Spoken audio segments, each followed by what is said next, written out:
Comment on peut concrètement pratiquer l'alimentation vivante, comment moi je la pratique. Et vous allez voir, c'est une vision assez, inclusive et personnalisée, de l'alimentation vivante, et du coup qui en devient très accessible. Donc bah, écoutez, on est parti. Alors, moi aussi je dois donner mon accord pour l'enregistrement de cette réunion. C'est parti. Donc on va se demander pourquoi, l'alimentation vivante. On va faire le point un peu sur les différentes définitions dont vous pouvez avoir entendu parler ici ou là. On va essayer de voir leurs différences, mais aussi leurs points communs. On va voir surtout le plus intéressant, ce qu'on a à y gagner, à se tourner vers ce type d'alimentation. Je vais vous donner mes petits secrets, pour se lancer, sans voilà, sans mauvaise surprise, on va dire, et puis on terminera par, un petit, mantra qui, ouvrira, j'espère, les discussions que nous pourrons avoir autour, du sujet de l'alimentation vivante et de la cuisine. Alors pourquoi? Je vais d'abord vous expliquer pourquoi moi j'y suis venue.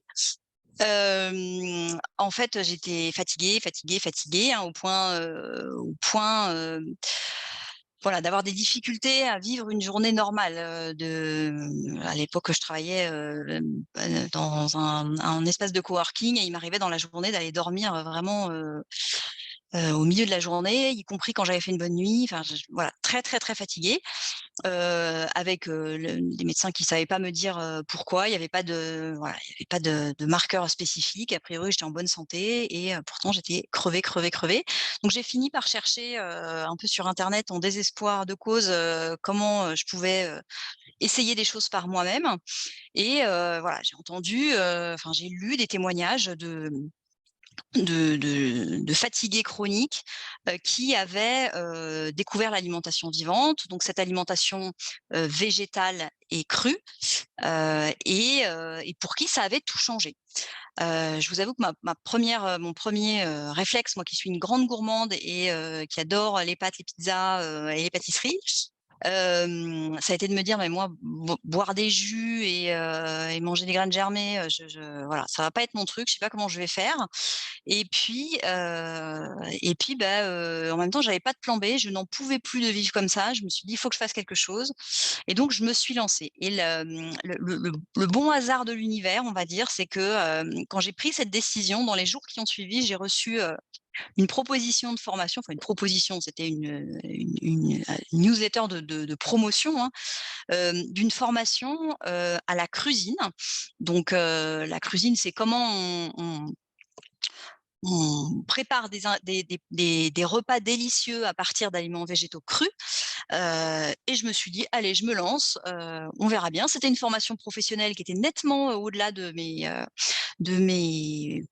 compétences et de mes connaissances de l'époque, mais je me suis lancée et ça a été une révélation pour moi, une révélation, d'abord, gustative, parce que voilà, j'ai adoré, j'ai trouvé ça bon, j'ai trouvé ça satisfaisant, j'ai trouvé ça, rassasiant, et ensuite ça a été, aussi, un chouette parcours de remise en santé, pour mon corps puisque, assez rapidement la fatigue a disparu et voilà, ça fait maintenant, je crois que ça doit faire, 5 ans et c'est toujours un outil qui m'est, très utile au quotidien. Alors, de quoi on parle? Vous avez, à l'écran beaucoup de mots, différents pour, parler de choses qui sont assez proches avec des variantes.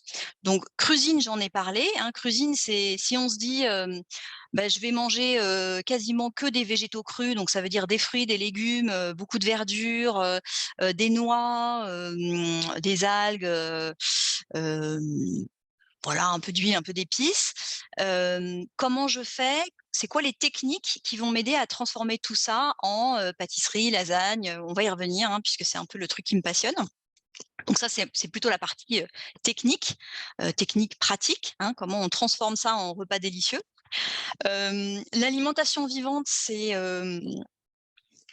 la même chose, mais si on adopte plutôt un point de vue de santé, c'est-à-dire on va manger des végétaux crus et des végétaux vivants, donc le plus possible, hem, qui viennent d'être fraîchement, cultivés, voilà, si on a un potager, c'est juste merveilleux. C'est pas toujours le cas, mais voilà, des aliments vraiment frais, qui sont encore, vibrants de vie et c'est ça qui va nourrir notre énergie et puis on ajoute aussi à ces végétaux crus vivants, pas mal de, heu, d'aliments, un peu super aliments, comme les fermentations, comme les graines germées. On utilise aussi des techniques de déshydratation qui nous permettent de préserver l'intégralité des aliments. Donc voilà, on a, un ensemble d'aliments qui sont excellents pour, notre vitalité, hein. Évidemment, tout est très riche en vitamines, en minéraux et en enzymes, on va y revenir. Et il y a assez peu de déchets, il y a assez peu de toxiques. Voilà, on est dans une alimentation qui est extrêmement, nutritive, sans ingrédients, inutiles. Hem On parle parfois aussi de raw food. La raw food, donc raw en anglais, ça veut dire, cru, mais ça veut aussi dire brut et ça, c'est aussi une vision intéressante. C'est que les aliments, on les garde crus, mais on essaie de les préserver au maximum dans leur aspect complet. Donc nos huiles, elles sont vierges. Si on utilise des grains ou des noix, c'est complet. Voilà, on utilise les aliments les plus bruts possibles. Et quand on parle de raw food, c'est assez chouette comme mouvement parce que, c'est donc un mouvement qui est né sur, la côte ouest des États-Unis, et qui a mis un peu cette alimentation vivante à l'honneur, en lui donnant un peu de glamour avec des recettes extrêmement colorées, beaucoup de super aliments, des choses qui étaient assez belles et c'est un peu, on va dire, grâce à la raw food qu'on a, redécouvert, l'alimentation vivante, assez récemment. Et du coup, bah, il nous reste encore parfois des choses, de cette raw food comme, les mesures en cup ou en spoon, hein, en des tasses ou des cuillères, qui sont héritées de voilà, de la cuisine américaine et finalement qu'on garde beaucoup en alimentation vivante. Alors le crudivorisme, c'est, bah, l'idée de manger, essentiellement cru et je dis, essentiellement, pas forcément totalement et le frugivorisme, c'est une petite partie du crudivorisme, c'est quand on décide de se nourrir essentiellement de fruits. Heu, voilà. Certains parlent aussi d'alimentation ancestrale, c'est-à-dire, grosso modo avant qu'on fasse notre, révolution industrielle, hein, donc on enlève tous les produits industriels et puis certains vont même jusqu'à parler d'alimentation paléo, c'est ce que vous avez en dessous. L'alimentation paléo, c'est donc, l'alimentation du chasseur-cueilleur et donc on évite, bah, tout ce qui est, céréales cultivées, en fait. On revient à des choses, fruits, légumes, éventuellement un tout petit peu de produits animaux mais assez, préparés de façon assez brute et le dernier élément, c'est alimentation instincto, que je mets un peu à part. L'alimentation instincto, c'est l'idée que en fait, notre corps sait ce dont il a besoin et que si on ferme les yeux et qu'on renifle les aliments, on sait ce qui nous font envie ou pas et donc on va se concentrer sur les aliments qui nous font envie et en laissant les autres de côté et quand notre corps a plus envie de cet aliment-là, ben, on passe à un autre aliment. Donc voilà un petit peu la galaxie, des termes qui gravitent autour de l'alimentation vivante. Pour tous ces types d'alimentation, c'est une aliment ce sont tous des types d'alimentation essentiellement végétale. Il peut y avoir un peu ou pas du tout d'animal selon, la façon dont les gens le pratiquent, mais globalement, c'est une alimentation qui est essentiellement végétale. Et donc moi, j'ai plutôt envie d'insister sur, les points communs entre ces différentes, écoles d'alimentation. Voilà, on peut se fâcher, mais on peut aussi se rassembler. En fait, ce qui rassemble ces types d'alimentation, c'est donc revenir au végétal, revenir au brut et revenir à plus de cru, plus de voilà, d'aliments qui sont dans leur état d'origine.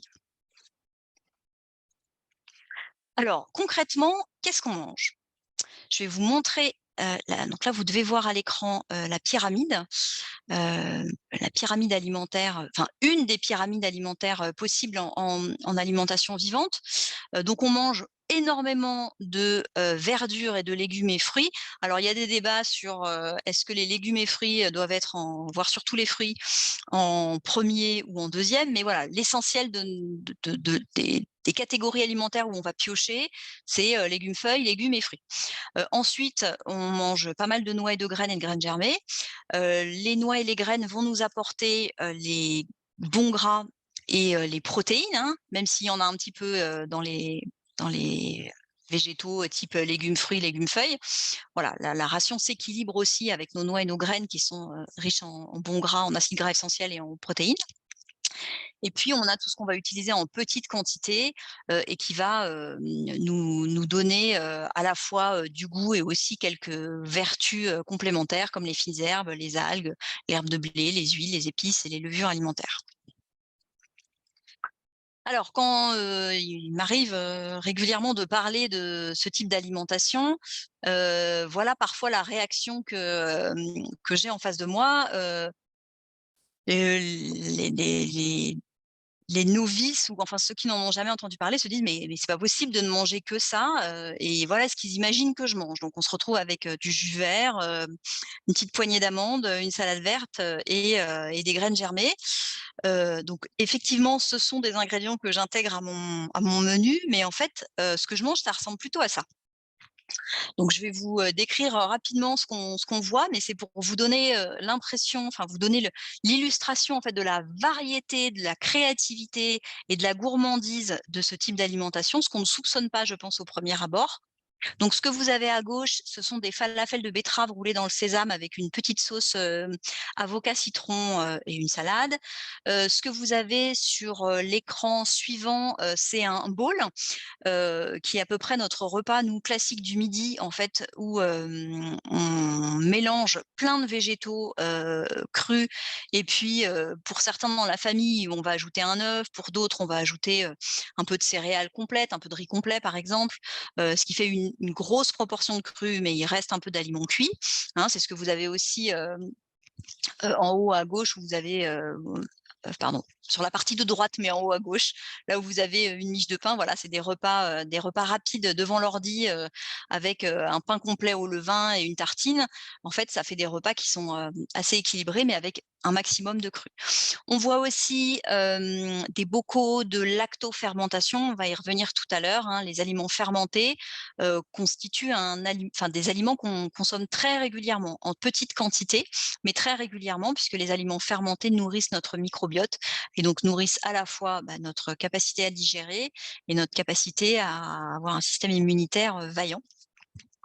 Ensuite, vous avez des puddings de chia, vous avez un magnifique fraisier entièrement végétal, hein, puisque la noix de cajou nous permet de faire des crèmes très, voilà, très semblables à, des produits laitiers, sans utiliser de vache. Vous avez aussi en dessous des petites pizzas, voilà, avec le déshydrateur, on réussit à faire, des pizzas. Qu'est-ce que je peux vous montrer encore? En dessous, vous avez le bocal avec, du lilas et des citrons et en fait, ça aussi, c'est une boisson fermentée. C'est un pétillant de lilas, donc en fait, il y a beaucoup de choses dans la nature qu'on peut utiliser pour faire des boissons fermentées et les boissons fermentées sont également une partie importante, de notre alimentation, voilà. On a cette fonction en fait de nourrir le microbiote très régulièrement qui est aussi assurée par les boissons fermentées. Et alors maintenant si on parle de cuisine, la cuisine nous permet, d'aller vers des choses qui peuvent être, un peu plus élaborées. Donc je vais surtout vous parler, bah, de la photo qui est, en haut à gauche. Là on a des wraps de courgettes déshydratées et dans lesquels on peut, rouler, tout un tas de choses. Et ces wraps de courgettes déshydratées, en fait, une fois à partir du moment où on a un déshydrateur, donc le déshydrateur, c'est un peu un four à basse température, hein, qu'on peut régler, à 45 degrés. Et donc on va déshydrater, des choses et du coup, ça va nous permettre d'obtenir à la fois des textures très moelleuses comme le wrap, hein, qui va ressembler un peu à une crêpe, mais qui est exclusivement à base de courgettes et de graines de lin, et aussi des textures, beaucoup plus croquantes. Donc là, on va faire des espèces de crackers, des genres de biscottes qui vont nous servir à faire des tartinades. Et donc, on arrive à avoir cette variété de textures et de saveurs. Je voulais vous parler aussi de ce que vous avez en bas à droite. Donc là, c'est un cheesecake. à la fraise. Donc on a aussi des pâtisseries extrêmement gourmandes, où on utilise assez peu de sucrants, mais beaucoup de fruits, type, des fruits secs qui vont nous donner le côté sucré, mais du coup avec des index glycémiques bas, hein. On se retrouve pas avec des pics de sucre, qui génèrent, voilà, l'énergie qui monte puis l'énergie qui descend. En fait, c'est des sucres qui se diffusent beaucoup plus lentement dans l'organisme et donc on a accès aussi à, voilà, des desserts extrêmement gourmands, mais beaucoup plus sains que leur version, classique. Et puis peut-être je vais vous parler aussi de ce que vous avez avec les petits, serpentins de carottes, en bas. Ça, c'est une soupe miso, en fait et le miso, donc c'est une pâte de céréales fermentée, hein, qu'on trouve, soit dans les rayons, asiatiques, dans les magasins, soit dans les magasins bio, on les trouve aussi assez facilement. Donc vous allez trouver du miso d'orge, du miso de riz, voilà, souvent c'est ceux-là qu'on trouve et en fait, ces pâtes fermentées, là aussi, vont être faciles à intégrer pour faire des soupes, hem, on dit, crues mais chaudes, hein, c'est-à-dire qu'on ajoute l'eau chaude, à 70 degrés au dernier moment avec le bol qui est froid. En fait, ça refroidit assez vite et on va se retrouver avec une soupe qui est tiède, donc assez réconfortante, mais en gardant le maximum de nutriments dans l'assiette et le miso va nous donner une espèce de profondeur, un bouillon qui est gourmand, qui a un goût assez puissant, hem, voilà, sans avoir rien fait cuire et nos petits légumes vont avoir cette espèce d'habillage gourmand de miso. Alors les questions qu'on me pose souvent, et que peut-être vous vous posez, en ce moment même, donc c'est la 1re, c'est une question, autour des protéines. C'est une question qu'on partage avec les végétariens, hein. Souvent on a cette croyance ou cette, impression, parce qu'on nous l'a aussi beaucoup appris, que les protéines, c'est forcément, de source animale. Or, bah, on a évidemment beaucoup de protéines dans le règne végétal. Alors, il y a un point de vigilance quand on fait sa transition, à se dire: «Est-ce que j'ai bien assez d'oléagineux?» Donc, nos fameuses noix en tout genre, hein, noix, noisettes, noix de macadamia, noix de cajou, cacahuètes que moi j'adore, les noix de Grenoble, les noisettes, les amandes, voilà, on peut vraiment on a une grande variété. Donc au début, on a souvent tendance à en manger beaucoup et c'est bien, hein, le corps, va chercher, ce dont il a besoin. Et puis après, une fois que le corps s'est rassuré sur la quantité de protéines, dont il a besoin, on décroche un peu des noix. Les protéines, on les trouve aussi dans les algues pas mal, donc ça, si on est fan, on peut en mettre très régulièrement au menu. Et en fait, cette histoire de protéines, est rarement enfin, c'est plus une peur qu'une réalité. En fait, il y a assez rarement de fonte musculaire en transition. C'est vraiment pas ça la question. Moi, j'aurais plutôt tendance à vous dire, faites attention à avoir assez de bons gras, des acides gras essentiels, que vous allez trouver aussi dans les noix, hein. Donc les noix, c'est vraiment un excellent aliment de transition. Hem et voilà, les bons gras et puis éventuellement, on peut se poser, la question de la vitamine B12, qui manque à beaucoup de végétariens, mais aussi à beaucoup de gens qui mangent des produits animaux, parce que tout simplement la vitamine B12 vient de la terre et que donc l'animal ne sert que d'intermédiaire, hein, pour, la vitamine B12 et donc on manque de plus en plus de nourriture qui vient de la terre. Voilà, donc si vous avez la chance d'avoir un potager et que vous ne lavez pas trop vos légumes, vous allez avoir de la B12 et c'est une excellente nouvelle. 2e question qu'on me pose, assez régulièrement, «Est-ce que tu n'as pas faim à ne manger que des légumes?» Alors pas du tout et c'est une des grandes surprises des gens qu'on peut accueillir en stage où, on se dit: «Mais, comment on va faire, voilà, à manger, que nos fruits et légumes là comme ça, dans 2 heures, je suis affamée» et en fait, là aussi, hein, les oléagineux vont nous aider, hein, les noix, mais aussi, les avocats, on va utiliser, des bons gras, on va utiliser des fibres qui rassasient. Donc on arrive en fait à faire des repas qui sont aussi rassasiants que, des repas, carnés. Mais c'est parfois une perte de repères au début et il faut réapprendre à, composer ses repas un peu différemment. C'est là où en fait, des stages ou des ateliers, ça aide beaucoup au début parce qu'on n'a pas du tout de repères dans, comment on on doit manger, quelle quantité on doit manger. Vous imaginez bien que pour trouver votre quantité rassasiante, bah, au début, on a des saladiers de légumes et on se demande comment on va faire, pour manger tout ça. Mais en fait, parfois, il faut ça, pour être rassasié. Donc les proportions sont pas exactement les mêmes. Alors, est-ce que les enfants en pleine croissance ne peuvent pas manger comme ça? Alors les enfants en pleine croissance ont tout intérêt à manger beaucoup de ça. Est-ce qu'ils ont intérêt à manger exclusivement comme ça? Moi, c'est pas mon conseil, mais c'est pas forcément mon conseil pour les adultes non plus. Hem, Mon conseil, ce serait de dire, hem, manger beaucoup cru, heu, au moins la moitié. Moi, j'ai tendance à dire que je trouve que c'est là où il se passe quelque chose, où on sent vraiment la vitalité qui est, de son corps et où on retrouve un peu les instincts de notre corps qui nous disent ce dont il a besoin ou pas. Et après, vous êtes libre et parfaitement libre de compléter avec ce que vous voulez. Et c'est, du coup une approche assez individualisée qui permet, bah, voilà, pour certains, d'ajouter des céréales complètes parce que ça leur va bien à la fois dans leur tête et dans leur corps et c'est parfait. Pour certains, d'ajouter, un peu de protéines animales, parce que ça leur va bien et c'est parfait ainsi. Et donc on dose un peu comme ça pour les enfants.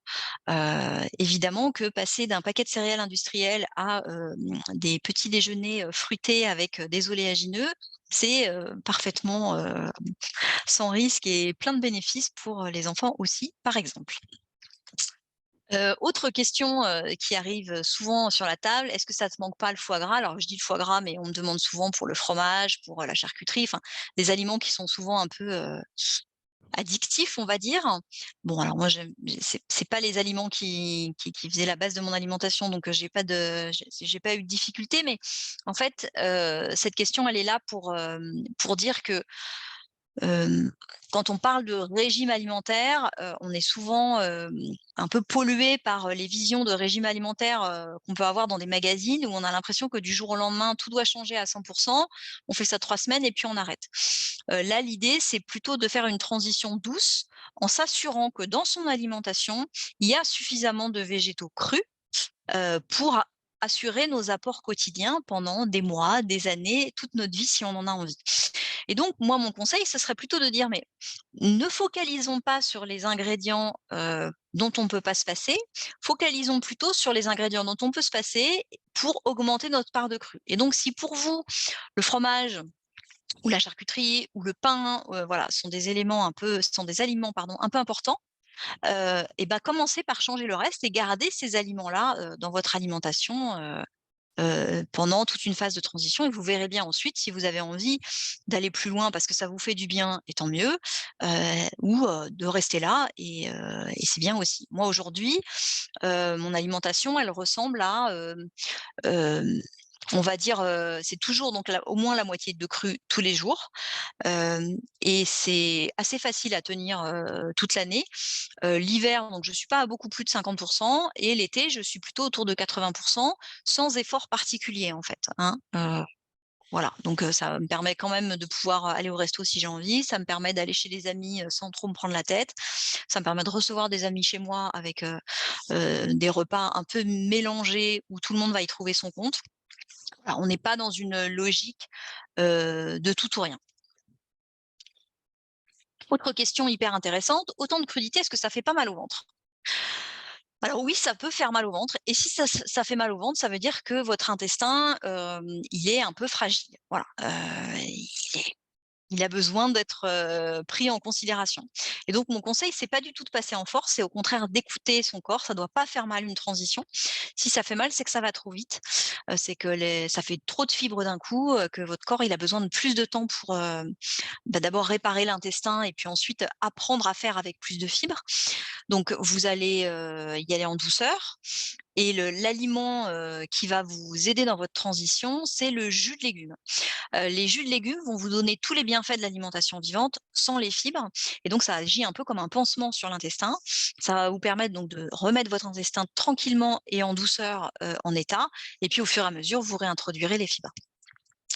Quand on parle, oui, on y reviendra tout à l'heure sur les jus de légumes, voilà, qui sont aussi un des aliments clés, en alimentation vivante. Moi, je vous suggère de commencer par, un jus de légumes, au début de chaque repas et vous verrez que ça fera déjà des différences dans votre vie. Et en hiver, tu fais comment? Eh ben, en hiver, je ne fais pas comme en été. Cette question, elle est là pour, rappeler qu'on n'est pas tous égaux, on n'a pas tous les mêmes tempéraments physiques, face au froid, hein. Il y a voilà, on en connaît, hein, des gens qui, ont chaud tout le temps et qui peuvent passer, leur hiver en sandales, et en t-shirt, et donc pour eux, ça pose pas trop de problème, de passer l'hiver à manger, cru et froid. Pour d'autres, c'est beaucoup plus difficile et à partir de la Toussaint, on a un peu besoin de réconfort et de nourriture un peu plus dense. Bah, donc moi, voilà, il y a l'hiver, je mange pas comme l'été. Je fais nettement partie de cette deuxième catégorie et donc bah, je garde une proportion d'aliments vivants, importante, mais j'intègre, plus de cuits et c'est OK pour moi comme ça, jusqu'à ce que, peut-être un jour mon corps me dise, «Je n'en ai plus besoin», mais en tout cas, tout est OK comme ça et petite précision aussi, on arrive à faire, hem, du chaud, du tiède, en cuisine. Je vous ai parlé tout à l'heure des soupes, crues mais chaudes, mais on a aussi tout ce qu'on fait au déshydrateur, donc qui est à 45°, hein, 42 exactement si on veut être précis, c'est un peu la température où les enzymes, disparaissent. Et donc on arrive à réchauffer ces aliments pour pas manger des choses qui sortent du frigo, en fait, hein, et donc ça change quand même un peu tout, en termes de confort, en hiver. Alors, le plus intéressant, qu'est-ce qu'on peut y gagner? Oups, je suis allée trop vite. Ce qu'on peut y gagner, tout de suite, c'est, du confort digestif. En dehors des personnes qui vont avoir, ces fameuses difficultés parce qu'ils ont un intestin fragile, donc pour qui la transition peut être un peu plus complexe. Pour ceux qui ont un intestin, en forme, on éprouve tout de suite un confort digestif. Qu'est-ce que ça veut dire? Ça veut dire que, il y a plus de fatigue digestive après le repas. Il y a plus de lourdeur et en fait, comme on a, des associations alimentaires assez simples, en fait, on a éliminé tous les produits animaux, on a éliminé un maximum de céréales, donc on pioche dans finalement des groupes alimentaires qui sont assez restreints. Donc les associations alimentaires qui ne fonctionnent pas, en fait, il y en a très peu en alimentation vivante. On peut presque tout mélanger, ça se digère assez facilement et par exemple, je vais vous parler des fruits. On dit toujours que les fruits, il faut les manger seuls. Effectivement, moi, j'ai des problèmes, à digérer des fruits en fin de repas, si je fais un repas avec, de la viande, du riz, ou des pâtes, et du fromage et qu'à la fin, il y a un fruit, tout ça fermente, j'ai hyper mal au ventre, c'est très désagréable. Mais, des fruits dans une salade avec de l'avocat, et des noisettes par exemple, en fait, si vous mettez de la mangue, je dis n'importe quoi, mangue et avocat, ça va très bien ensemble. Hem, vous allez avoir une salade qui est extrêmement digeste et le fruit ne va pas du tout se comporter de la même façon en termes d'association alimentaire. Donc voilà, on trouve assez vite un confort digestif, sur des stages de quelques jours, on peut déjà expérimenter cette sensation. Sur, plusieurs jours de suite, quand on expérimente cette alimentation, on a un effet détox, hein, puisqu'il reste pas beaucoup de on a enlevé, tout le gluten, on a enlevé tout le lactose, on a beaucoup simplifié, donc le corps retrouve de la place pour se nettoyer et donc sur des stages, moi j'anime des stages, assez régulièrement qui durent 6 jours. En fait, au troisième jour, on a, assez classiquement des effets de détox. Donc, pour quelques personnes, ça va ressembler à un mal de crâne, pour d'autres, ça va ressembler à, des, voilà, des symptômes un peu musculaires, pour d'autres, ça va ressembler à un peu la nausée, donc c'est ça quelques heures et puis après, on repart et on retrouve une énergie, intéressante. Si vous pratiquez ça sur 1 ou 2 mois, vous allez, vous rendre compte qu'on a une meilleure énergie, hein, on récupère mieux, on dort un peu moins, voilà, on a un peu plus la pêche. Alors c'est pas du tout quelque chose qui speed, hein, on n'est pas sur, il y a pas d'excitant donc on n'est pas sur, des effets, on n'a pas forcément envie de se défouler, mais on voit bien qu'on résiste plus, à la fatigue et qu'on peut avoir des journées plus complètes. À moyen terme, une meilleure immunité avec tout ce qu'on mange comme aliment fermenté. On prend soin de notre microbiote, donc le système immunitaire est plus vaillant, et donc on a moins des petites maladies d'hiver assez classiques, voilà, on est moins sensible à ça et puis, à plus long terme, hem, on a une réduction des symptômes de terrain, des symptômes un peu chroniques. Donc ça, c'est différent selon chacun, mais, en fait, Je vais vous donner des exemples de ce que ça peut donner. En fait, souvent on a, l'âge venant quelques trucs où on se dit: «Bah, en fait, bah, moi c'est comme ça, je suis sensible de ça». Donc ça peut être, bah, moi je fais des allergies, ça peut être, moi j'ai le nez qui coule tout le temps, ça peut être, moi j'ai un syndrome prémenstruel, qui m'enquiquine.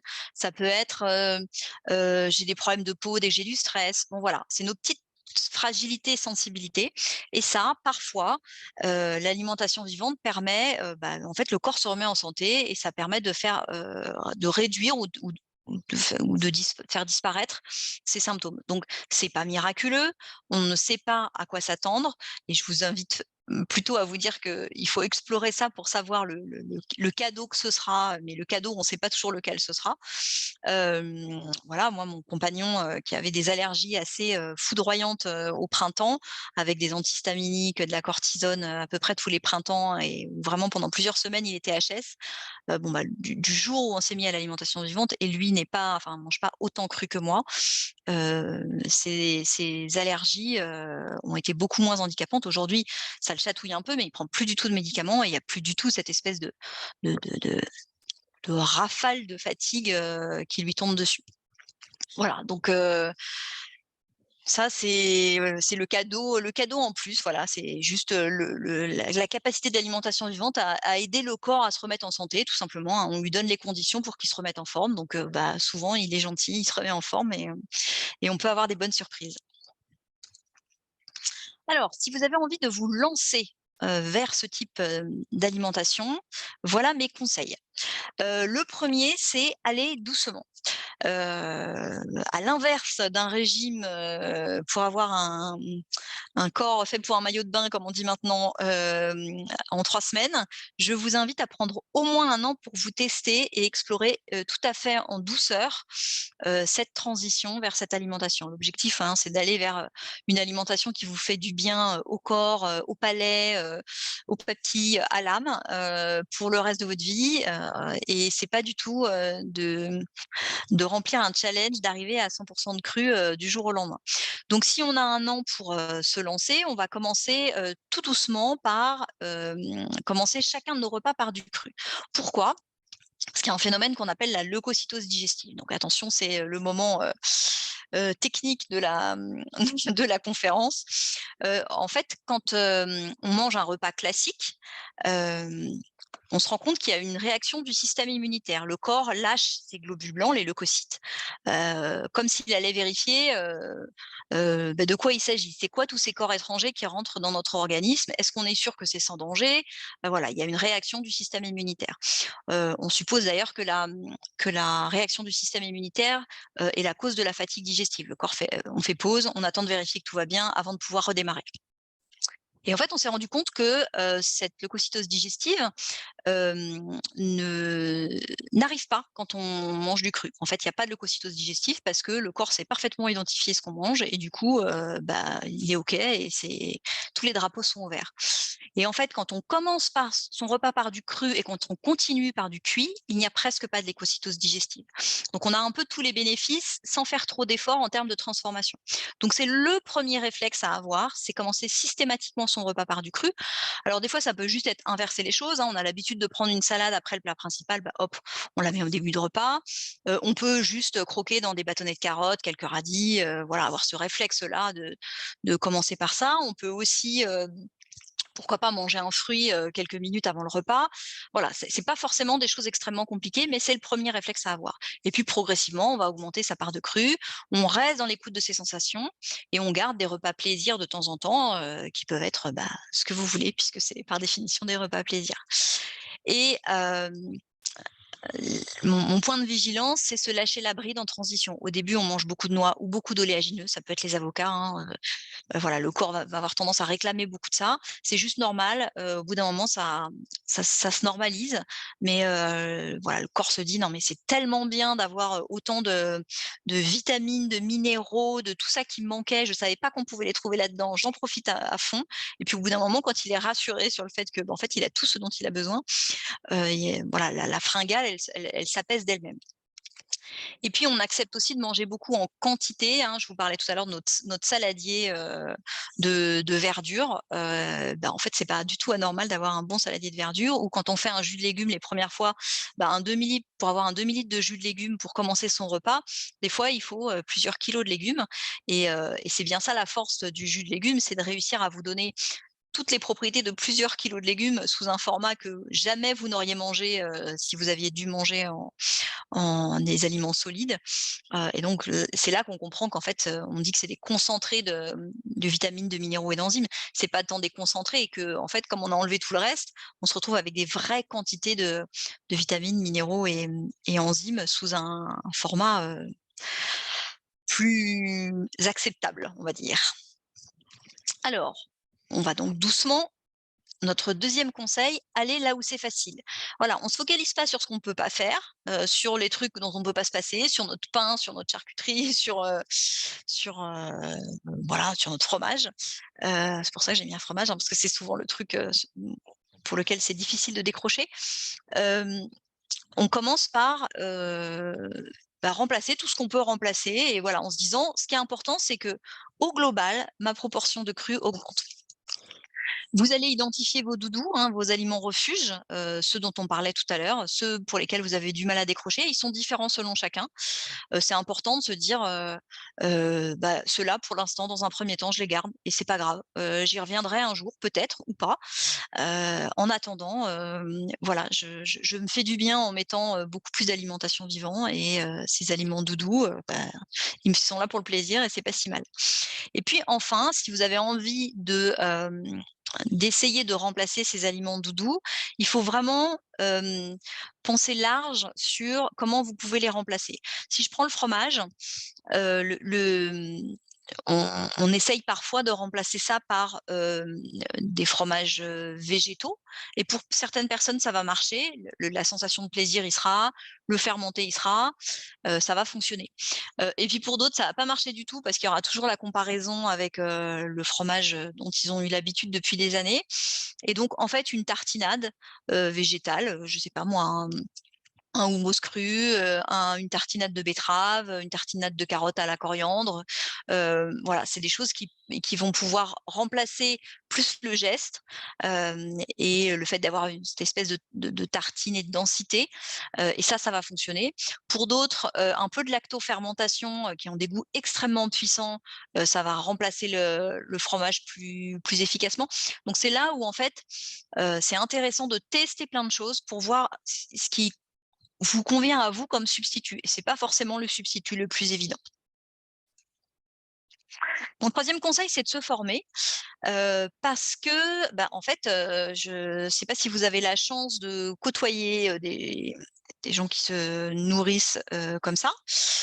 C'est pas encore si fréquent. Déjà, quand on veut devenir, végétarien, voilà, maintenant on a un peu plus de chances de trouver, des restos ou des amis, pour, essayer de trouver des idées, apprendre à composer ses repas. Mais voilà, pour l'alimentation vivante, on navigue un peu en terrain inconnu. Donc moi, mon conseil, c'est d'expérimenter en vrai, et ça, c'est important de pouvoir faire des ateliers. Il y a beaucoup de choses en alimentation vivante qui sont assez instinctives. Quand vous travaillez avec le vivant, je vais reprendre ma mangue. Ma mangue, si elle est mûre ou pas mûre, elle a pas du tout la même quantité de sucre, le même goût, et donc je vais pas la travailler de la même façon. Et donc, en fait, on improvise un peu à partir du vivant. Et vous avez des ingrédients qui vont avoir beaucoup de fruits, beaucoup d'eau ou pas beaucoup d'eau. Si vous prenez des dattes, par exemple, la quantité d'eau dans une date, elle est jamais la même, et donc il va falloir adapter les recettes. Donc expérimenter en vrai, comprendre comment fonctionne, la pâte de base, pour faire une tarte, par exemple. C'est quoi la texture qu'on veut obtenir? C'est hyper précieux, parce qu'ensuite ça vous rend autonome pour chez vous reproduire les choses sans avoir des recettes forcément extrêmement compliquées. Donc moi je vous invite à tester, voilà, tester la chose, vous rendre compte aussi à quel point c'est très bon, quand on a des bonnes recettes, qu'on se régale, et ensuite voilà, avoir un peu des clés de pratique pour faire chez vous. Et puis, c'est intéressant aussi, d'aller, vers le versant un peu plus théorique, pour comprendre comment ça fonctionne en termes, physiologiques. Parce que, en fait, ça a une seule vertu pour moi, c'est, de pas se faire peur. Heu, un peu comme pour ceux qui jeûnent, savoir que c'est bon pour soi, qu'on est OK avec ça, que notre sensation, de détox qu'on peut avoir au début, bah, elle est juste normale, que, si, j'ai froid ou si j'ai faim, c'est ça qui se passe et donc comment je peux rééquilibrer? Bon voilà, donc avoir une petite connaissance et on n'a pas besoin de lire 15 000 livres, mais avoir une petite connaissance de pourquoi c'est chouette, physiologiquement aussi, pourquoi c'est intéressant pour l'organisme, c'est précieux. Et là, vous allez avoir, pas mal de livres, qui existent. Moi, j'aime beaucoup, le livre de Sarah Juhas qui s'appelle, je crois, «La Bible de la naturopathie spéciale alimentation végétale crue», sur ce sujet. Vous avez aussi maintenant beaucoup d'ambassadeurs, qui proposent des formations en ligne, hein. Moi, je me suis formée auprès de la Cuisine Academy, par exemple, où on a beaucoup de recettes en ligne, beaucoup d'explications physiologiques aussi. Voilà et je pourrais vous en citer d'autres, tout à l'heure en question si vous avez besoin. Alors l'équipement, eh ben oui, oui, oui, oui, hélas, il faut un peu d'équipement pour, pratiquer, la cuisine, et pour se renouveler suffisamment pour pas se lasser.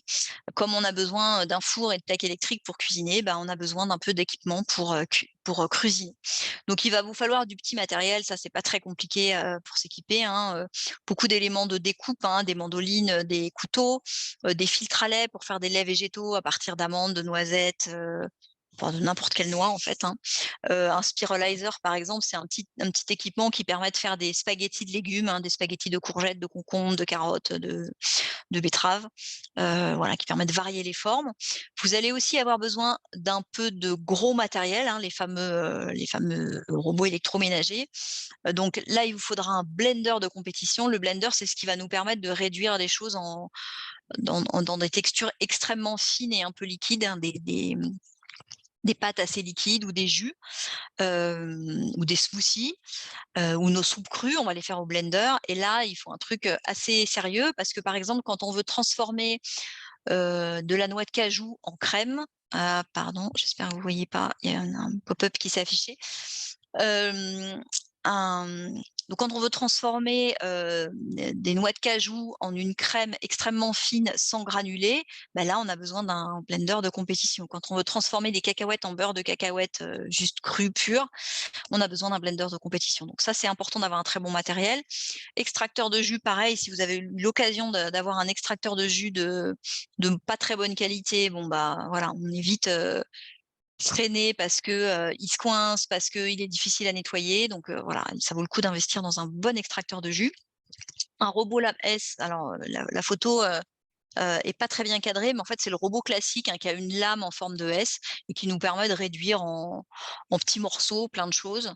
On l'utilise aussi beaucoup. Ce robot, en général, est équipé aussi d'une râpe pour faire, des carottes râpées, des légumes râpés, du chou râpé, plein d'autres choses. Et puis, si vous avez envie d'aller vers une grosse proportion de cru, hein, vers les 3/4 ou plus, de cru, là, vous serez content d'avoir un déshydrateur qui va vous permettre donc de faire des textures un peu moelleuses comme des pains ou des crêpes, ou des textures, croustillantes, comme, voilà, les crackers, les biscottes, des choses un petit peu comme ça ou des chips de légumes. Heu, voilà et ça vous amènera vraiment, un plus en termes de texture. 5e conseil, on ajoute, plutôt qu'on enlève. Donc on pense, en fait, dans sa transition, à ajouter des choses à son alimentation, ajouter des bons gras, des noix en tout genre, des graines de chia, des bonnes huiles, hein, des huiles de colza, d'olive, de noix, de lin, enfin voilà, des bonnes huiles, vierges. Voilà, c'est ça qui va vous apporter, de la satiété, des acides gras essentiels, donc ils sont fondamentaux dans votre transition. On va ajouter des fermentations, aussi fréquemment que possible. Les fermentations, on peut aller les chercher à plein d'endroits, donc d'abord dans des aliments fermentés type, les bocaux que je vous montrais tout à l'heure, donc des lactofermentations. Si vous voulez, on pourra aussi parler tout à l'heure des fermentations courtes si ça intéresse certains d'entre vous, des fermentations qu'on fait en 3 ou 5 jours. Voilà, ça c'est vraiment le petit condiment qu'on ajoute, à l'assiette. Donc, certains connaissent peut-être le kimchi, la choucroute, des olives, voilà, on a la capacité de les faire assez facilement chez soi. Et d'ailleurs, on proposera au stage TH, on fera évidemment un atelier fermentation, lactofermentation, parce que c'est un savoir-faire qui est assez facile et assez fondamental en fait, en termes d'autonomie de notre santé. On va aussi travailler beaucoup avec des assaisonnements pardon, fermentés. Je vous parlais du miso, du tamari, donc qui est une sauce de soja fermentée, du vinaigre de cidre. Maintenant, on trouve aussi des purées d'oléagineux fermentés. Voilà, ça nous sert de base pour faire des sauces qui sont, extrêmement gourmandes et assez puissantes en goût. Ça change un peu de la salade, classique avec sa vinaigrette, et ça amène aussi de la gourmandise en plus d'amener, toutes les propriétés, probiotiques des fermentés. Et puis, je vous en ai déjà parlé, on utilise aussi beaucoup de boissons fermentées. Donc vous connaissez peut-être le kéfir, on fait aussi chez soi de la ginger beer ou du kombucha. Voilà, des boissons qui sont assez faciles à faire, qui coûtent pas très cher et qu'on arrive à, à faire chez soi pour être autonome en boissons fermentées. Les jus aussi, on en ajoute aussi régulièrement possible, plutôt un grand verre en début de chaque repas. Et quand on parle de jus, on parle bien de jus de légumes, hein. Les fruits en jus, c'est pas très intéressant parce que ça crée des pics de sucre, il vaut mieux manger les fruits entiers. Donc, dans les jus de légumes, au début, on est très content de pouvoir mettre un peu de fruits parce que, ça donne quand même un peu de peps. Moi j'aime bien, carottes, betteraves, orange en hiver, par exemple, c'est un jus qui est assez doux, et l'orange amène vraiment, la petite pointe d'acidité. On peut ajouter du citron, on peut faire, pomme, concombre, menthe, voilà, on est content d'avoir la pomme, ça amène quelque chose, mais jamais plus de 30 de fruits. Sinon, hein, vous avez cet effet, sucre qui est pas très intéressant pour l'organisme. Donc on parle bien de jus de légumes. Et puis j'ai pas mis là, mais les graines germées aussi, c'est quelque chose qu'on ajoute un peu partout. Alors c'est pas forcément des grandes quantités, encore que, hein, quand on sait faire germer ses lentilles, ou de l'alfalfa ou voilà, certaines céréales comme du quinoa, on peut réussir à en faire des plats qui sont autre chose que juste de la décoration. Mais d'avoir le réflexe d'ajouter un tout petit peu de graines germées partout, ce sont des bombes en nutriments, hein, la germination, multiplie des fois par 1000, la quantité de certaines vitamines, hein, lors de la germination. Donc même sur des petites quantités, vous avez un apport extrêmement régulier, de vitamines, enfin, une source d'excellentes vitamines grâce aux graines germées. Alors, on va terminer par, quelque chose qui me semble important, un point de vigilance, sur l'alimentation, vivante, c'est éviter le tout ou rien. Je vous ai mis des photos, en fait, de choses assez classiques, chez nous, qui peuvent être, donc le bowl dont je vous parlais, en début de cette séance. En fait, le bowl où on va mélanger plein de choses et où on peut ajouter de l'œuf, on peut ajouter un peu de pois chiches cuits, on peut ajouter, un peu de riz, complet, on peut ajouter, en fonction des goûts de chacun. Et en fait, du coup, c'est zéro frustration parce qu'on a quand même, des aliments qui peuvent être plus classiques pour nous et qui sont assez faciles enfin dont on a l'impression qu'ils sont indispensables pour nous en tout cas. Et du coup, on n'arrête pas forcément ces aliments-là, mais on a, vous voyez, sur un plat comme ça, on peut avoir, enfin, il y a quoi? Il y a 80-90 de cru et donc c'est merveilleux comme ça. L'hiver, on sera content d'avoir, un peu de légumes cuits ou pourquoi pas du riz chaud et c'est bien aussi, tout en gardant une grosse proportion de de cru. En dessous, vous avez, une séance de batch cooking, donc vous savez, c'est ces séances où, en fait, on prépare plein de choses, pour la semaine en 2 heures et comme ça, on n'a plus qu'à assembler, durant la semaine. Et donc ça, c'est un exemple de ce que j'avais pu faire à la maison, où vous avez, un plat, à gauche, vous avez par exemple un hachis parmentier végétarien à base de lentilles, patates douces, et de lait de coco et vous avez en cuit, vous avez aussi du riz complet, en cuit et donc en fait, ça, c'est des bases pour assembler et c'est super facile de fonctionner comme ça parce que du coup, c'est sans frustration. On a quand même un peu de cuit, on a quand même un peu de céréales, on a quand même un peu de produits animaux si vous le voulez. Nous, on n'en consomme plus, mais c'est parfaitement possible. Enfin, il y a des œufs, hein, nous on consomme des œufs, mais voilà, en fait, c'est vraiment à personnaliser en fonction de vos choix alimentaires et c'est à personne de vous dire, hem, ce qui est juste ou pas pour vous. Et j'insiste particulièrement là-dessus parce que, L'alimentation vivante, a pu être parfois considérée comme quelque chose de, une alimentation de puriste, en fait, hein. On parle de vivant, on parle de mort, on parle de pur, on parle d'impur, on parle de cru, on parle de cuit et on est vite parti dans une espèce de pensée comme ça, autour de la dualité, hein, où on est toujours, où on a envie d'être du bon côté contre les méchants, voilà, de ceux qui font le bien contre ceux qui font le mal. Bon voilà et cette pensée, elle me semble, problématique sur le plan de la transition parce que en fait, c'est souvent toute une succession de petits pas qui fait qu'on réussit sa transition et donc le tout ou rien du jour au lendemain, c'est rarement efficace. Moi, je connais beaucoup de gens qui se sont lancés dans le tout ou rien et qui ont tout arrêté en fait, assez vite parce que, c'est pas une solution de long terme. Même si évidemment c'est très satisfaisant, d'entendre ces témoignages de gens qui du jour au lendemain s'y mettent et ça a changé leur vie pour toujours. C'est pas la réalité. Souvent, c'est une succession de petits pas. C'est pas la norme en tout cas. Et puis, je trouve ça aussi, un peu, problématique, hem, voilà, intellectuellement et presque sur le plan éthique, d'être dans le jugement de, c'est bien, c'est mal, voilà. On est souvent sur des curseurs où, bah, il y a des gens qui avancent plus vite que d'autres et on est sur un chemin et en fait, quand on décide de se mettre sur ce chemin-là, bah, on va avancer à son rythme et puis il faut accepter que chacun avance au sien et ça nous permet de nous rassembler tous autour d'une même table, de manger ensemble et d'avoir le plaisir de manger en se respectant les uns les autres et ça me semble être quelque chose, d'extrêmement important. Voilà comment je voulais, terminer cette intervention, pour vous présenter, l'alimentation vivante et la cuisine et comment je les pratique au quotidien. Voilà, j'espère que, ça vous a donné, des idées, des envies, et peut-être des questions puisque maintenant on va pouvoir, échanger ensemble autour de ce sujet. Alors je vais arrêter le partage. Hop. Merci Ah Charlotte. attendez, alors je vais juste quand même, voilà, vous montrer la couverture parce que je le fais pas toujours très bien, du livre que j'ai écrit chez Actes Sud qui s'appelle «Cuisiner cru et vivant», qui est plutôt un guide, pratique un peu dans l'esprit de ce qu'on vient de se dire, hein. C'est pas un livre de recettes, vous n'y trouverez pas beaucoup de recettes. En revanche, voilà, l'idée, c'est comment on progresse et comment on avance pour faire une transition, vers ce type d'alimentation. Et puis donc, pour rappel, notre séjour du 4 au 6 août en Ardèche, avec Terre et Humanisme, vous pouvez encore vous inscrire. Voilà, cette fois ah oui et vous pouvez me retrouver sur Instagram, je suis, Charlotte Miam. Voilà, j'en ai fini, j'arrête le partage. Merci Charlotte. Alors j'ai relevé, quelques petites questions, mais s'il y en a d'autres, n'hésitez pas à les inscrire dans le chat.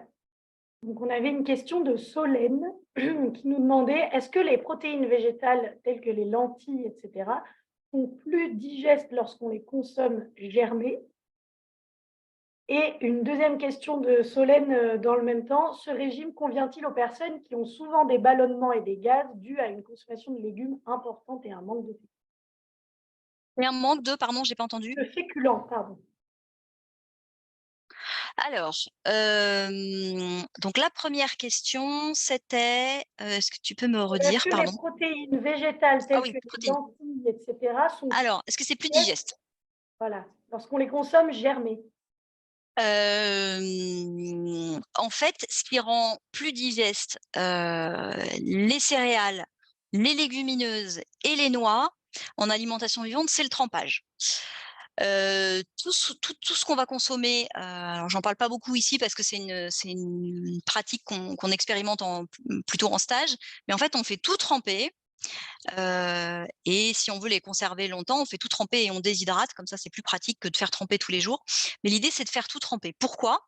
Parce que toutes les graines, donc les noix, mais aussi les céréales, hein, qui sont des graines, possèdent des antinutriments qui servent, bah, à protéger la graine le temps où elle a besoin de pas germer, en fait. Et donc dès qu'on va la mettre dans l'eau, l'antinutriment va partir dans l'eau et elle va se lancer dans un processus de germination. Donc l'antinutriment parti, c'est à la fois un truc qui est pas intéressant pour nous, ça par définition, hein, l'antinutriment, donc il est parti dans l'eau, on est très content, donc déjà rien que ça, c'est plus digeste et en plus, l'antinutriment nous empêchait de, profiter de tous les nutriments, qui sont, dans la dans la graine et donc donc on va pouvoir, profiter beaucoup mieux et digérer beaucoup mieux, tout ce qui est dans nos graines. Donc le trempage rend les choses beaucoup plus digestes, davantage que la germination. Sur la germination, je saurais pas dire, si c'est plus que cuit ou cru, j'ai pas d'exemple, suffisamment net pour dire si c'est voilà. En l'occurrence, dans les stages que j'ai animés, les légumineuses germées ou les céréales germées, ne posent jamais de problème de digestion. Mais, voilà, je ne saurais pas dire si c'est une règle universelle. Et la deuxième question, Oui, alors la deuxième question, la suite, c'était: est-ce que ce régime convient aux personnes qui ont souvent des ballonnements ou des gaz? alors, oui, dans la mesure où, ces gaz et ces ballonnements sont liés à des associations alimentaires, trop difficiles. Souvent, on ne se rend pas compte, mais on a des repas, les repas classiques sont extrêmement complexes, hein. Si vous vous penchez, du côté des associations alimentaires, en fait, si vous mélangez, des pois chiches avec, du blé, et puis vous ajoutez une protéine animale et puis une petite sauce à la crème, ce qui ressemble quand même beaucoup à plein de repas, classiques, on va dire traditionnels, français. Et ben, en fait, vous avez mis toutes les chances de votre côté pour avoir des ballonnements et des gaz. En fait, les choses sont pas faites pour être digérées ensemble et du coup, ça crée des fermentations épouvantables. Je parlais des fruits tout à l'heure, hein, mais un fruit associé à certains types d'aliments, c'est très difficile à le digérer, en fait. Et donc, dans cette idée de, simplifier nos repas au maximum avec que des végétaux crus, oui, on enlève quand même, des grandes causes de fermentation possibles. Alors après, il peut y avoir parfois d'autres causes de fermentation qui sont liées à autre chose et là, l'alimentation vivante ne sera pas forcément la solution. Mais ça vaut à mon sens, ça vaut quand même le coup de tester. C'est assez immédiat, hein, on teste sur quelques jours, on se rend compte si ça marche ou pas. À chaque repas, on fait le point sur est-ce que pour moi, c'est OK ou pas? Est-ce que ça réduit ou pas les fermentations et les ballonnements? C'est qui tout double et il y a pas besoin d'attendre des mois, en fait, hein, donc on le saura assez vite. OK.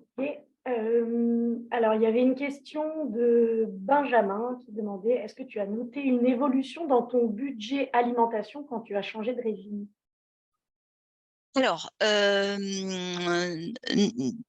je vais répondre alors, je vais faire une réponse un peu de normand. Si on remplace, la viande et le fromage par, des oléagineux d'excellente qualité, on est à peu près à budget, équivalent. Hem Donc le pire du pire, si le budget, enfin bon, à mon avis pour la santé c'est pas terrible non plus, mais si, la question du budget est importante, ce qu'il faut absolument éviter, c'est être sur une transition où on va continuer à manger de la viande, continuer à manger du fromage, mais on va ajouter nos, 20 € de noix par semaine, parce que oui, les cajous ça coûte cher. On est toujours entre 15 et 30 € on va dire le kilo sur, les oléagineux et comme c'est quelque chose qu'on consomme beaucoup en alimentation vivante, oui, les oléagineux, c'est un budget. Donc voilà, moi je trouve que la transition aujourd'hui, on l'a fait à budget à peu près ISO. En revanche, si vous êtes sur une alimentation végétarienne, déjà en circuit court, hem, il se peut que l'ajout des noix, vous semble un peu cher. Voilà. Je sais pas si ça répond à la Merci. question, mais J'espère, je pense que oui. Hem, il dit: «Merci». Ah, et Benjamin avait une autre question, mais je vais d'abord prendre la dans l'ordre, hein. Donc, il y avait Élise, qui posait une question sur le trempage des graines, mais je crois que tu y as répondu, en répondant à la première question. alors je crois que la question était je l'ai vu passer, c'est sur les noix et les noix, si, si, on les trempe aussi. Y a-t-il besoin de faire tremper les noix? Voilà, c'est ça. Ouais, c'est ça et en fait, oui, oui, les noix, on les trempe aussi. Alors besoin, on a tout intérêt à faire tremper les noix. Moi, je le fais pas tout le temps, des fois je suis pressée, le stock de noix, je l'ai pas fait tremper, c'est pas très grave, c'est toujours beaucoup mieux une barre chocolatée, industrielle, on n'est pas du tout obligé. Maintenant, c'est meilleur pour la digestion et il faut faire partir c'est mieux de faire partir ces antinutriments et de profiter au maximum, des nutriments qui sont dans la noix oui, oui, c'est beaucoup mieux de les faire tremper systématiquement. Et donc là, on parle des noix fraîches ou sèches? On Parce que parle des noix sèches. D'accord. Enfin, Parce celles que qu'on trouve, Élise ouais. commente en disant: «Elles sont pourtant fraîches». Donc en fait, ça doit dépendre si c'est les noix, on peut acheter des noix sèches ou des noix fraîches. Alors si c'est fraîche, non, mais même si c'est fraîche, en fait, la graine, elle a ses antinutriments de base pour pouvoir tenir dans le temps jusqu'à l'année prochaine, enfin jusqu'au prochain printemps, où en général l'humidité du printemps va faire ce rôle que nous on a dans le trempage, donc éliminer les antinutriments et lancer la germination. C'est le processus naturel de la graine, en fait. Et donc bah, si on gagne dans tous les cas, on gagne à faire tremper, donc qu'elle soit fraîche ou qu'elle soit sèche, c'est le même débat. Le conseil que moi j'aurais à donner pour l'aspect pratique, c'est que si tous les jours vous vous dites: «Alors demain de quoi je vais avoir besoin en termes de graines, de noix?» il ça veut dire qu'il faut quand même être très, prévoyant dans ses repas. Moi, c'est pas du tout mon cas. Donc ce que je fais, c'est que j'achète, les graines ou les noix par kilo. Quand j'ai mes stocks, je fais tout tremper. Donc, il y avait quelqu'un qui demandait: «C'est quoi le temps de trempage?» Moi, c'est une nuit. Je fais toujours une nuit. On peut avoir des micro-variations si on est très technique, mais grosso modo, une nuit, c'est parfait.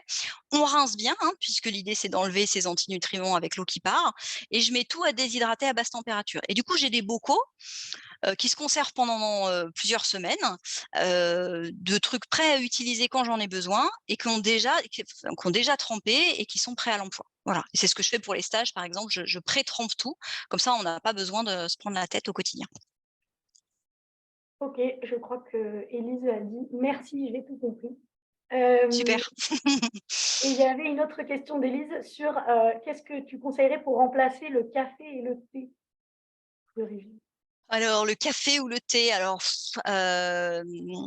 bon, en alimentation vivante, on utilise beaucoup de tisanes, beaucoup d'infusions, mais ça reste un vrai challenge de remplacer, alors si c'est juste pour le goût, vous allez trouver, hein, des boissons, qui sont pas du tout alimentation vivante, mais qui sont, voilà, plus locales et moins excitantes, donc en ce sens-là, c'est plus intéressant pour la santé. Vous avez Liano, vous avez tout un tas de boissons à base d'épeautres, torréfiées ou d'orge torréfiées, qui fonctionnent très bien pour le goût. Maintenant, si vous êtes accro à l'effet, excitant et vasodilatateur du café, on n'a rien, hélas, qui remplace en alimentation vivante. Je dis hélas parce que je suis encore une consommatrice de café. J'arrête souvent, mais je reprends souvent. Et voilà, donc j'ai pas vraiment de solution pour le café ou pour le thé, pour le côté, booster, voilà. Je trouve qu'on en a moins besoin quand on s'alimente comme ça parce que du coup, il y a pas ces effets coup de pompe post-repas, qui, voilà, qui réclament souvent, notre dose d'excitant. Mais voilà, c'est quand même, je trouve assez bon, moi je trouve toujours ça très agréable, mais OK, il y a une question de Benjamin qui demande: «Est-ce que tu peux donner des détails sur les produits à fermentation courte, que tu évoquais précédemment?» ah oui.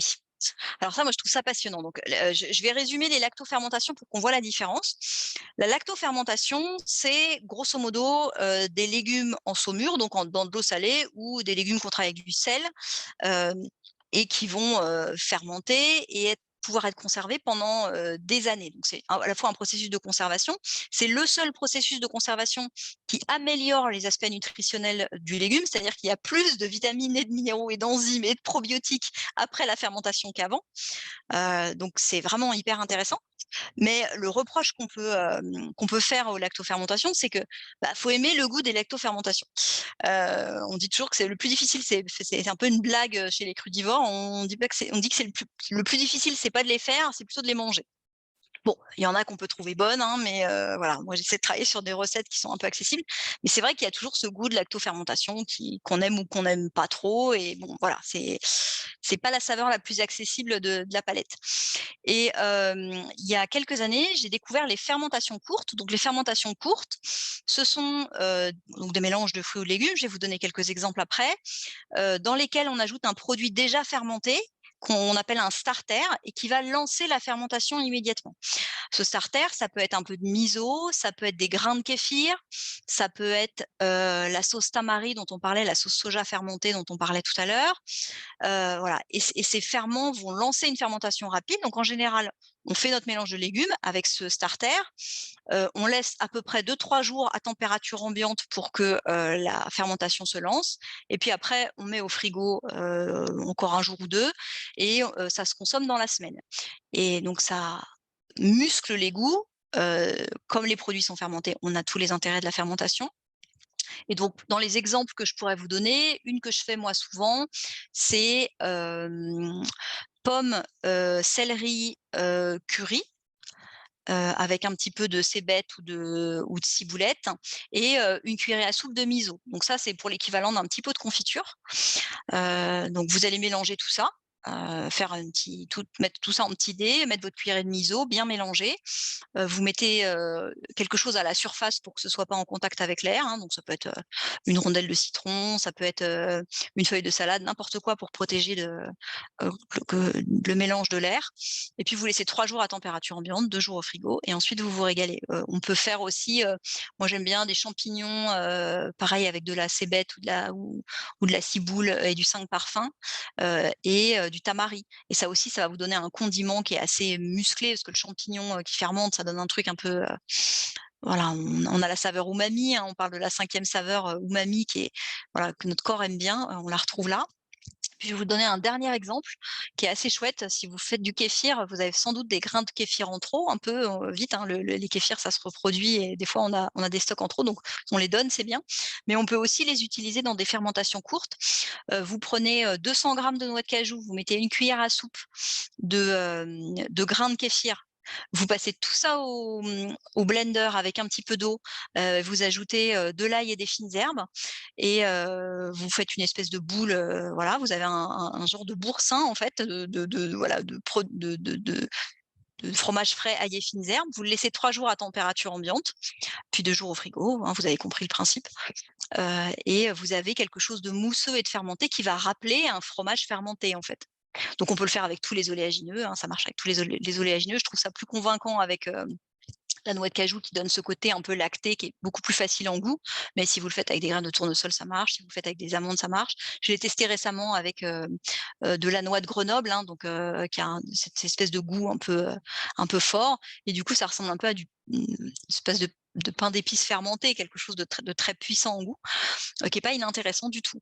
Voilà, donc on peut vraiment s'amuser avec les fermentations courtes, hein, dès que vous avez quelque chose de fermenté, autour de vous, vous pouvez l'utiliser comme starter dans un mélange de légumes un peu travaillé avec des épices et vous avez des condiments, voilà, avec une palette beaucoup plus large en termes de goût et sans doute pour gérer vos stocks un peu plus facilement parce que voilà, ça se consomme dans la semaine, donc on fait un petit pot, on le consomme dans la semaine et puis, on peut en refaire un autre quand on a envie, voilà, c'est plus on n'a pas besoin d'anticiper autant que les lactofermentations. Il faut à peu près 1 mois, hein, pour faire une lactofermentation. Mais oui, c'est passionnant. Et on a donc une dernière question, si je ne me trompe pas, de Romain qui demande si en cuisine, on conseille aussi d'utiliser le moins possible de légumineuses, comme pour les céréales. Alors, de fait, on n'en utilise pas beaucoup parce que, en fait, on les utilise que germés, et ça a un goût qu'il faut apprendre à travailler. Donc moi, j'utilise beaucoup, les lentilles germées. Ça, c'est super facile à faire, ça va très vite, on arrive à en faire des bonnes quantités. Donc c'est une base pour des salades, lentilles germées avec, du chou mixé, de l'oignon, des, cornichons, un peu de gingembre. Vous avez une salade qui est, voilà, qui est rafraîchissante, qui est dense parce que les légumineuses, c'est dense. Ça, c'est une que je fais assez souvent avec du concombre ou du poivron aussi l'été, ça marche très bien. Donc voilà, on l'utilise comme ça. On peut aussi en théorie faire des houmous de pois chiches germés. Alors le pois chiche qui germe, c'est pas à tous les coups. Parfois il y a vite une odeur qui est pas très agréable, et même quand on réussit, ça donne un goût assez farineux, au houmous que moi je trouve pas très réussi. Donc comme je garde que les trucs trop bons, voilà, je garde pas beaucoup. Donc de fait, en fait, on n'en utilise pas beaucoup des légumineuses. Voilà, je sais pas si ça répond à la question, mais c'est soit germé, soit pas du tout, en fait. Ok, oui, je pense que ça répond à la question. Merci. Je crois qu'il n'y a pas d'autres questions dans le chat. Donc à ce moment-là, on peut terminé, je pense. Merci beaucoup Charlotte pour cette belle présentation de la cuisine. Je ne sais pas si tu veux ajouter Bah un petit mot. merci à vous, c'était un plaisir pour moi. J'espère que ça vous a donné envie d'essayer, il y a c'est un chouette chemin beaucoup plus souple, et enthousiasmant que parfois peut l'imaginer au premier abord. Donc moi je vous encourage à vous faire du bien quoi qu'il arrive et à écouter les sensations de votre corps parce que c'est hyper important sur ce chemin. Voilà. On va essayer de faire ça. Et puis, bah, du coup, je voulais juste simplement rappeler que donc, Terre et Humanisme organise une formation autour de la cuisine, donc avec Charlotte, du 4 au 6 août en Ardèche. Voilà, donc c'est aussi une occasion de venir profiter de l'Ardèche en été. Il y a des belles rivières et des beaux coins, et puis d'apprendre à manger de cette façon comme nous l'a proposé Charlotte. Et je vous mets le lien pour ceux que ça pourrait intéresser dans le chat. Bah, merci beaucoup encore une fois et puis peut-être à bientôt pour un autre webinaire et une bonne Merci beaucoup. fin de journée. Au revoir tout Bonne le fin de monde. journée.